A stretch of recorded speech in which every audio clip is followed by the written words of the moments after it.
Hey, Pat. Hey, What's today? Friday. Friday. What do we do on Fridays? Bourbon and B8s. Well, it's 2024. It's the Dallas Buyers Club. Yeah. Yeah, so there's more to it than just B8s bourbon, but Yeah. you know, we're done training for the day. Yeah. Yeah.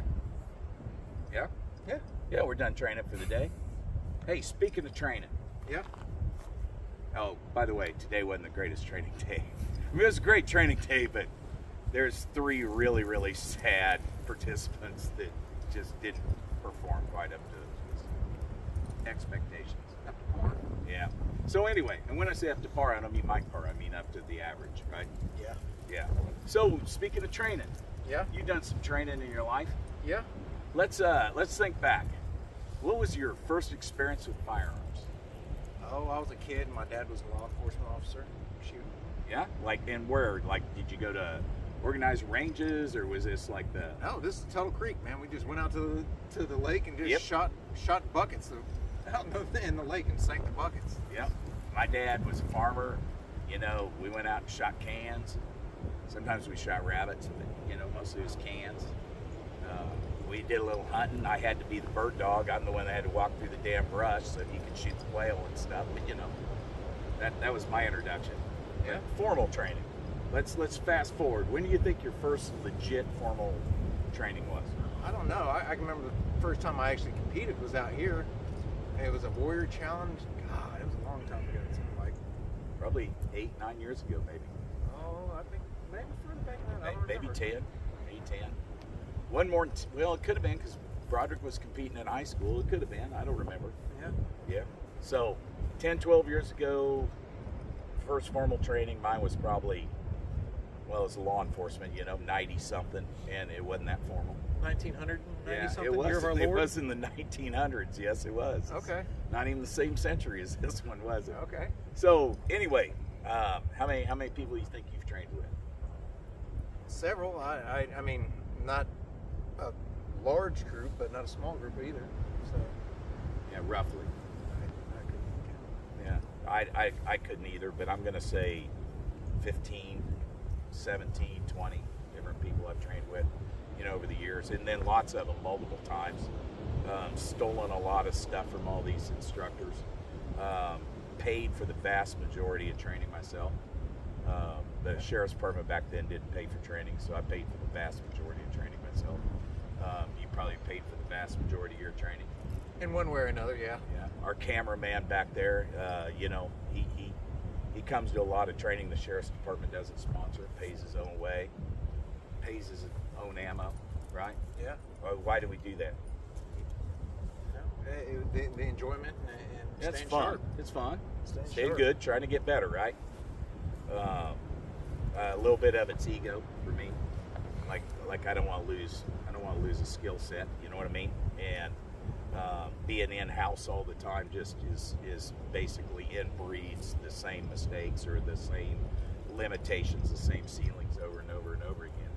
So I got a question, and hopefully some people out there will answer some of this. But why the hell can't we fill training, and why can't we fill training for outside instructors? I think it's people's priorities. Yeah, but everybody's willing to buy guns and buy ammo.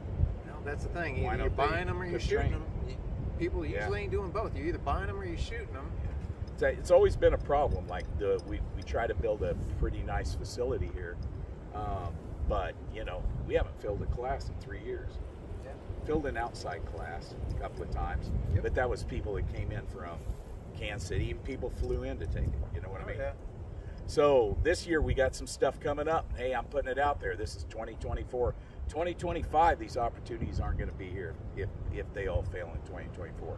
Because, you know, hey, I got things to do with my time too. Yep. And it's my facility. I can shoot any fucking time I want. Like I don't have to worry about it. I don't have to ask to use it. You know what I mean? Yep. So we got Matt Little coming in. Yeah. It's on the schedule, you know. Angela's coming in on Friday. Hey, ladies, it's a great opportunity. I know there's a lot of lady shooters out there, you know, and I know maybe you gotta get to the Wichita, Kansas City area. We're 2 hours away. Wamega's a fantastic place to spend a night or a day, you know, whatever it is. You know, it's a great place to come hang out, you know. Yeah, you know, Wamego is the town of Oz too. Yeah. So Parks, recreation. oh yeah, beautiful town. Yeah, but you know, hey guys, 2 days, Matt Little. We're gonna. The thing I'll say about Matt Little, I've taken 2 of his courses. I've met him in numerous other situations. I've known Angela when we met her out at SHOT Show 3 years ago. Yeah, that's back whenever Yep. Matt was still shooting for Staccato. Yeah. So anyway, here's the thing that I'll say about Matt Little, and he has a very stellar background. He's 20th Group Special Forces, and he's Chicago PD, and both of them over 20 years. And he did a lot of SWAT stuff with Chicago PD, and he was definitely a firearms instructor for him. But the thing that Matt Little has shown me, and I'll tell you what I stole from him here in a minute, but he pushes you to the edge of performance no matter what level you're at. Yeah? Yeah. Like you could be a master class shooter, and he'll push you to the edge or the level of that performance. You could be, a combat shooter, kind of like we are, but he'll push us to an edge of performance. You know what I mean? Yeah, and this class is unlike the other classes he's taught here. This is deploying from concealment, right?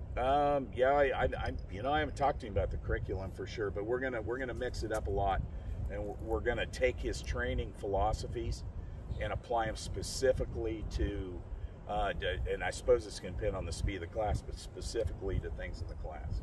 Yeah. So I'll tell you what I stole from Matt Little. I was always a guy that took my SWAT guys, took anybody that takes my classes. I will take you to failure, and physical failure, mental failure, and performance failure. But then I always bring you back and set you in that comfort zone again.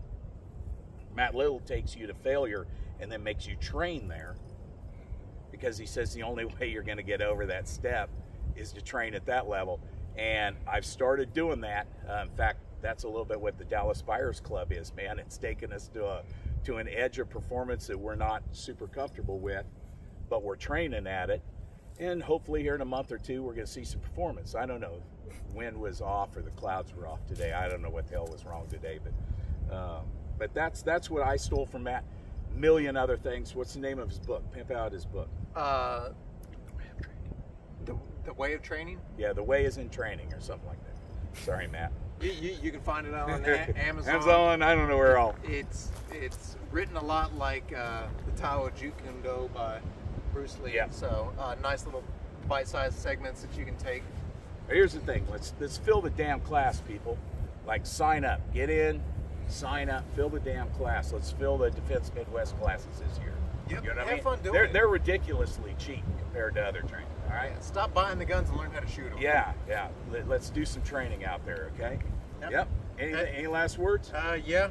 And come out and meet the most famous person on the range, which is Henry. Yep. Henry the Range Dog. 3, 2, 1, out!